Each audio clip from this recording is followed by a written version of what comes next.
Hello EFD squad and welcome back to Euro Roundup, where you pick our winners and losers from the weekend just past. It's me, it's Pat, it's just like old times. Oh, nostalgia.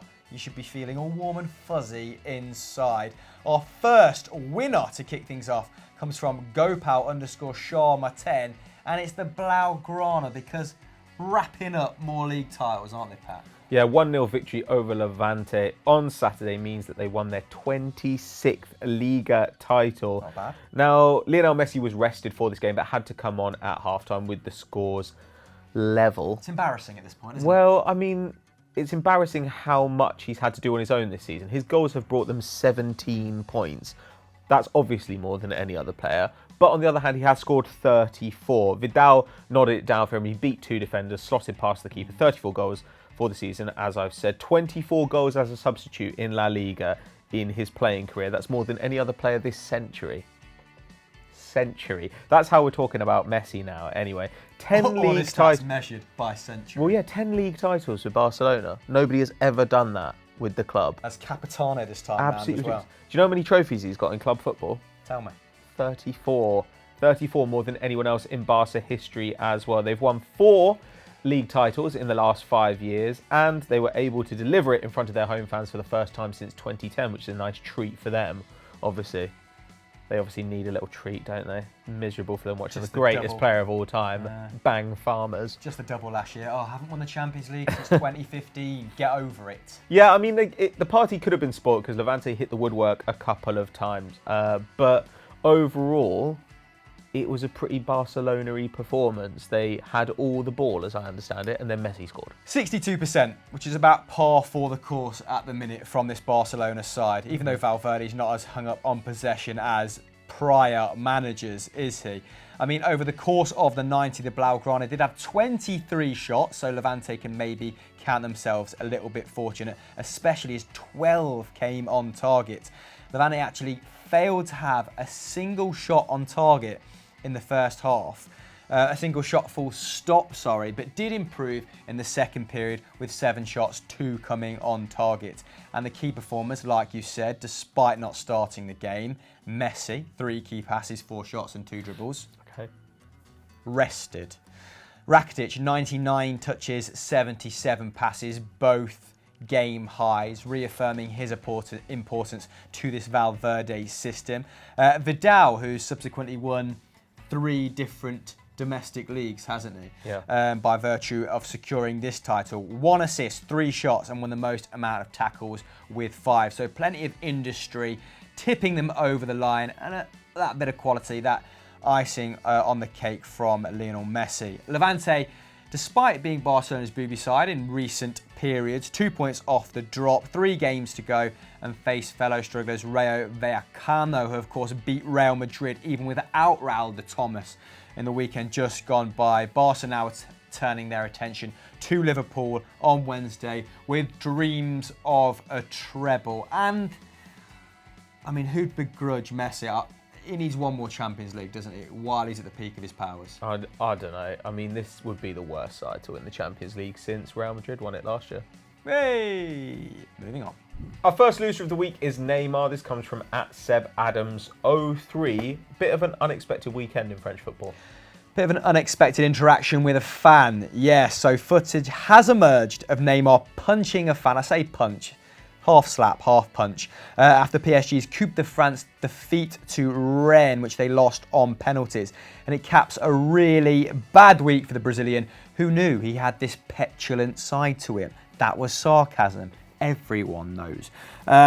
He's also been banned for 3 Champions League games, hasn't he, as well, after insulting officials on Instagram following the Parisians' last 16 defeat to Manchester United. And it all feels very unnecessary, especially when his first start since January following that foot injury was so productive. So in the game, 3 tackles, 8 dribbles, 3 key passes, 7 shots, 1 assist, 1 goal. These are brilliant numbers that we take for granted because of Neymar's individual brilliance, but he's just struggling to temper his behaviour off the pitch, isn't he? Maybe it's frustration at the injury, maybe he's just, a bit of a tit. But PSG were looking for a fourth consecutive domestic double. They went 2-0 up within 21 minutes following two high-quality goals. It's got to be said. Go and check them out through Dani Alves and Neymar before that Kimpembe OG and a Citeaux goal took the game to extra time. Can't say I'm too familiar with the chap. Mbappe, I mean, I don't think he meant the tackle. A bit of a forwards tackle. I think he was just trying to put his body across the player, but it looks absolutely horrendous. Given his marching orders, rightly so. And 21-year-old Nkunku missing the 12th penalty, I believe. I think there was 11. I think 11 penalties had gone in before that. Rounded off PSG's horrendous night, and it started out so well, but it's got a lot of people questioning Thomas Tuchel's pedigree right now, the ambition, the project of the capital club, despite the numbers intimating that they should have won this convincingly. So 66% possession, 20 shots, 12 on target. Rennes only had 9 with a paltry 2 on target. So was it just one of those days, or is there anything underlying we should be aware of? I mean, it does just feel like happening, to be honest. Julien Stéphan and Rennes have been in terrible form in the league. 1 win in 9, and they've dropped from Europa League contention down to 11th. Now, they've got 2 league games left to play against Toulouse and Monaco, but they really don't want to end up lower than 12th because that would be their lowest league finish since 2013-14, which is a pity seeing as the season started so well. On the other hand, this is their first French Cup since 1971, the first trophy overall since they won Ligue 2 in 1983. And yeah, I don't know, there's some talent in this side. Obviously, Ismail Assar is picking up a lot of interest from around Europe, and Mbaye Niang, who was formerly on loan at Watford, had a really good match alongside Ben Arfa. 7 aerial duels, 4 dribbles, and a key pass. I felt a little bit sorry for Tuchel that his team couldn't get the job done. I felt a bit sorry for Juan Bernat over on the left wing. 93% pass accuracy, 6 tackles and interceptions, 1 aerial duel, 1 and 2 dribbles. But I don't know. This is the problem when you're coaching a super club like PSG, who have so much more power than the rest of the division. A couple of bad results will start to make you. I don't know. I'm not going to say it's making his position precarious, but it will bring out the questions. They've lost 2 of their last 4 league games. Obviously, got thrashed 5-1 by Lille. Now losing a first cup final in 8 years. So I don't know, we're a little bit unsure as to how to rate Tuchel's first season in Paris, so we'd like to hear from you. Let us know in the comments below how you think his season's gone, and will he be there next season? Let us know. This is a renaissance. Renaissance. Slight communication with our final winner. We wanted it to be Torino, who defeated AC Milan. That way we could cover Italian football this week as well. However, at Onion Boy 20 is getting his sick way with proceedings. Bayern Munich, even though we're going to talk about Borussia Dortmund as well. So this week might feel a little bit Bundesliga heavy, but don't worry, we'll make up for it in future episodes. Bayern, who drew with bottom place Nuremberg. Why are they our winners? Mind-boggling, Pat. Well, we're going to come on to Borussia Dortmund in a minute, but it gives them another point advantage over BVB in the race for the German title, which now is no longer really a race. I think it's pretty much over. Yeah, they did draw 1-1, but actually they got a little bit lucky. There was a 90th minute penalty for Nuremberg, which was missed by their left-back Tom Leibel. And actually, over the course of the game, Nuremberg created about 1.9 XG to Bayern's 1.7. So they really have gone off the boil at the tail end of the season. They've only been helped by the fact that Dortmund have been even worse. Now, Nuremberg are all but down. I think they're 4 points off Stuttgart, who of course are in the relegation playoff zone, and they are 6 points behind Schalke. So I think that now we pretty much know the teams that are going to either go down or have to play in that playoff. Overall, well done to Nuremberg for putting in a decent performance against the league leaders, but fundamentally they haven't really done anything to stop Bayern's coronation, and I'm afraid they're going to be playing in the Bundesliga 2 next season. Yeah, if anything, I would argue this is a missed opportunity for Bayern Munich, who could have gone even further ahead at the summit, especially given the calibre of team they are placing, making their inclusion in the winners all the more questionable. But the script is done now, and we're going to go ahead. If you can't tell, if you can't read between the lines, we're pretty annoyed that they're in there. We're sorry. But let's break down some of their individual player performances, because I did watch the highlights this morning and there wasn't a lot, like Pat said, to really hang on to in terms of big positives. So largely underperformed. Muller dragged off at half-time, the captain, despite having a game high of 3 shots. Lewandowski himself, not particularly consistent, and he is Mr. Consistency, isn't he? Only 1 shot on target, largely anonymous. Coman, also uninspiring as well, didn't provide a single key pass, 1 shot which was off target, and a bit of an unfortunate debut for Alphonso Davies, who has a remarkable story, doesn't he? Going from a refugee camp in Ghana to a move to the MLS, and now he's at the Bavarian club, all before the tender age of 19. He's 18 at current, before 19, that still works. Who gave away the penalty for Hanover, which was fortunately not converted. Like we said, this result keeps Bayern 2 points to the good at the top. Nuremberg all but relegated. Their last 3 games are against Wolfsburg, Gladbach and Freiburg, who are all middling clubs and teams you expect to put them to the sword. Let's move on to Dortmund. Let's make this a double header. Let's really get, our teeth into some decent analysis.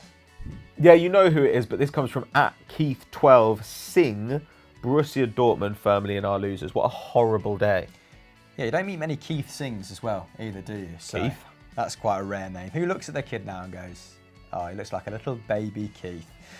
Anyway, ugly name, ugly game. Borussia Dortmund had the game from hell on Saturday afternoon, having 2 players, Royce and Wolf, sent off, and they were 2 disgusting challenges. Yeah. I think Wolf meant it more so than Royce.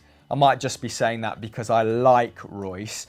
But they seem to have, they got swept up in the derby atmosphere and put in some challenges reminiscent of, something from the SPFL. On the same bloke as well. Yeah. He gets murdered by Royce, and then 5 minutes later, he gets murdered again by Marius I think they Wolf. might have been different legs as well. Ridiculous. They were determined to absolutely hatchet this guy to pieces. Jadon Sancho also hit by a lighter. This was the 138th Ruhr derby. Of course, they lost 4-2 at home, if we hadn't already stipulated that. Lucien Favre did declare that the title race is over following this game. I mean, the numbers have suggested that it's been over for quite some time and they've been riding their luck. But still only 2 points behind. Stranger things have happened, so let's just hope there's a little bit more controversy towards the end of the season. I think Bayern do still have Leipzig as well, and maybe somebody else tough. Whereas Dortmund have got Gladbach. I mean, so it is possible. What if they lost to Leipzig, which is perfectly doable? Maybe. I think Leipzig have been the second best team in the Bundesliga this campaign as well. So, like Pat said, no mean feat beating them. It would be a shocker if they lost out to Bayern. Well, not a shocker because the numbers, like I've said, have suggested they've been riding their luck, but embarrassing. They were in such an advantageous position. Yeah, embarrassing might be a better term. 9 points clear in December and top until the 6th of April before they were dismantled by one of the worst Bayern sides in the last 10 years. Maybe stretching back to sort of like when Louis van Gaal took the reins, although they were completely dominant as well, weren't they? Klinsmann era. Yeah, maybe, Klinsmann. Louis van Gaal, they were just boring to watch, weren't they? 5-0 at the Allianz, like I said. This game wasn't without controversy either. So Schalke's first goal, which was another Cagliari penalty, was given after VAR was used when the ball hit Weigel's hand, forcing Favre to call it the biggest scandal in football, the current iteration of the handball rule, that is. It is ridiculous. It is stupid. It probably does need revisiting, doesn't it? And, all over, pretty surprising result. I had this down on Continental Club as 5-1 to Dortmund, so it couldn't be further from the truth. Dortmund had actually won their last 2 league games, scoring 6 goals in the process, so had rediscovered a bit of form following that drubbing. They were also undefeated in their last 5 games against Schalke, although they did concede 4 back to them at the Westfalenstadion in the Ruhr derby back in November 2017. So these games do throw up some unexpected results. And this was largely unexpected because Schalke have been turd this campaign. But Hoob Stevens is back and it looks like they might survive. Yeah, but it's annoying for him because like they pull off this unexpected 4-2 victory against their rivals, and then Stuttgart managed to beat Gladbach unexpectedly. So they haven't even extended their lead over Stuttgart, and they could still end up in the relegation playoff, though they're 6 points ahead. So it would take a collapse of, I'd say, even greater than Schalke proportions. There's some tasty fixtures left, though, isn't there? They've got the likes of Leverkusen. Yeah, I mean, they're just so bad. Like, they've won 2 of their last 6 games, and that's actually as many wins as they had in the 13 matches before that. That's an upturn in form. 2 wins in 6. Schalke. How bad is the bottom of the Bundesliga? It's rubbish. Daniel Caligiuri is their top scorer this season. He's got 7 goals. Only scores pens. Mental. And a free kick. He did get a free kick in this game. He's got 3 assists. Well, it's after Royce got sent off. It's a really, yeah, basically, like between the Double 60th and 65th minute, there are 2 red cards and Schalke score. It's insane. Brelin Bolo as well got the 4th in this game, 22-year-old Swiss international. Starting to come back into some form, obviously, after having his first couple of seasons at Schalke disrupted by injury. 3 tackles and interceptions in this match, 2 dribbles, 1 key pass, 2 shots, 1 goal. Only 1,100 league minutes, but overall 0.5 expected goals and assists per 90. So nice looks to see like, back at it, isn't it? Well, it looks like they might actually have some talent at the club after basically losing all their talent on free transfers over the last couple of seasons. Dortmund's best player, on the other hand, likely Abdou Diallo, playing at left back. 4 tackles and interceptions, 90% pass accuracy, 1 key pass, 6 dribbles. What? So anyway, they've got Werder Bremen, they've got Fortuna Düsseldorf, they've got Gladbach to come. Gladbach, obviously the best of those sides. They're in 5th in the table at the moment, though it looks like they're going to lose Torgan Hazard to Dortmund in the summer. So yes, it is technically still possible that they win the league, but I would not put money on it. What do you reckon? Bloody see Jadon Sancho's assist for the first goal. Oh, the chip over the top. Wow. Yeah, he needs to go to Manchester United. Alexis Sanchez needs to retire, I don't know, create a wine farm in Peru. Where's he from? Chile. In Chile. Wowzer. Yeah, I mean, that was slip of tongue. And yeah, Dortmund need to ever forget they almost won the league. Yep. Should return to mediocrity until they find a manager fit enough to take that talent forward. So, our star of the week comes from @EllenRoad Faithful, and it's Marcelo Bielsa. What an eventful 48 hours that man has had. Yeah. 1, you're about to divulge, what happened with the goal, and 2, he can't pronounce Ipswich. Okay, what do you go for? Ipswich. Nice. And then he's like, forget it. Which, the rest of England has. Anyway.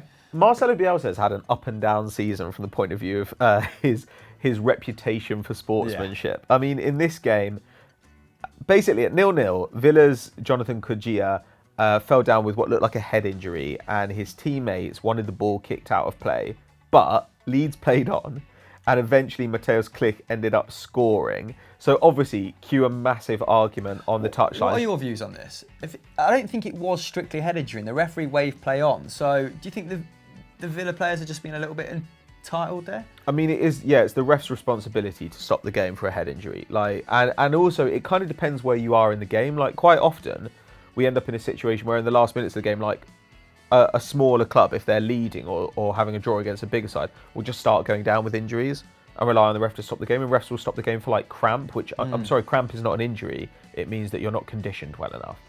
So I don't know. I kind of feel like in this case we have a rule. The head injury rule is that the ref stops the game, and the fact that he didn't do it is not really Leeds' fault. But anyway, yeah, it shouldn't have elicited that response. Massive handbags on the sidelines, and Bielsa eventually just said, okay, fine. So ordered his players to let Villa go and score unopposed. So Albert Adoma was allowed to run through and knock one into an unguarded net. Although the centre-back did try and intervene, didn't he? One of the Leeds centre-halves, he was fuming. Wouldn't it be great if somebody had just come and just put in an absolute horror challenge of him? I don't know, I just feel like this all just feels like football being taken too seriously, where everybody acts like it's kind of like the Second World War. Like there are rules. No, there aren't.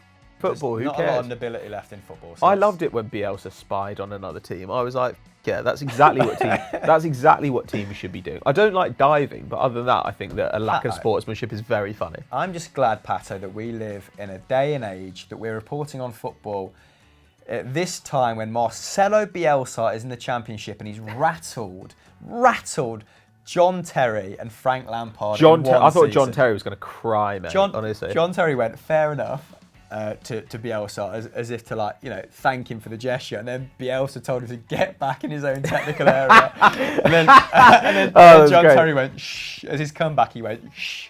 Proper Year 9 stuff. Marcelo Bielsa beat the shit out of John Terry. Straight Put up. money on it, right? This result means that Villa have effectively secured automatic promotion for Sheffield United. Not two teams that I envisaged discussing on Euro Roundup. And it plunges Leeds' promotion hopes, they're back into the playoffs. The quagmire that is the playoffs. Yeah. And the draw is the first time that Villa have been held since that Stoke result in February. Oh, yeah, we all remember that one, eh? Classic. Currently unbeaten in 12. But Leeds will feel they perhaps did enough to win this, Pato. 70% possession, 27 shots to the visitors' 13. And they might, as a result, have the mental edge should they face each other in the playoffs. The mental edge. Marcelo Bielsa is famously mental. Bielsa. I mean, he's going to have the edge over the likes of Terry anyway, isn't he, like we said. Now in third place, our star of the week might have karma on his side, although, as Pato has said, it's really hard to work out, what his moral compass is all about. I love him. But that's what makes him such a character. I really hope to see him in the Premier League next campaign. More so Bielsa than Leeds. But hey-ho. That's it for this week's Euro Roundup. We finished in the Championship on an absolute, humdinger. Knife's edge. Yeah, humdinger. What else is happening across Football Daily, Euro Football Daily, FDFC, Patter? Well, obviously head over to Football Daily and check out Winners and Losers, where you covered Manchester United, Arsenal, every team Leicester. That was terrible this weekend. Yeah. Yeah, and obviously stay right here. Check out Scout Report. Scout Report has been on a hot tear recently, and also Stat Wars, which needs a little bit of love. It's actually heating up in the race for the Stat Wars, the championship champions. The champions. You went full Steve McLaren there. Yeah. So please make sure that you see what's going on with that. Like, subscribe. Drop a comment. Yeah, and the podcast will be back. Extra time. We're sorry that it's been 3 weeks on the bounce, but we've had a lot to do over Easter, bank holidays. You just went on holiday. Poor excuses, yeah. And Joe and I can be asked. Bye. Honesty.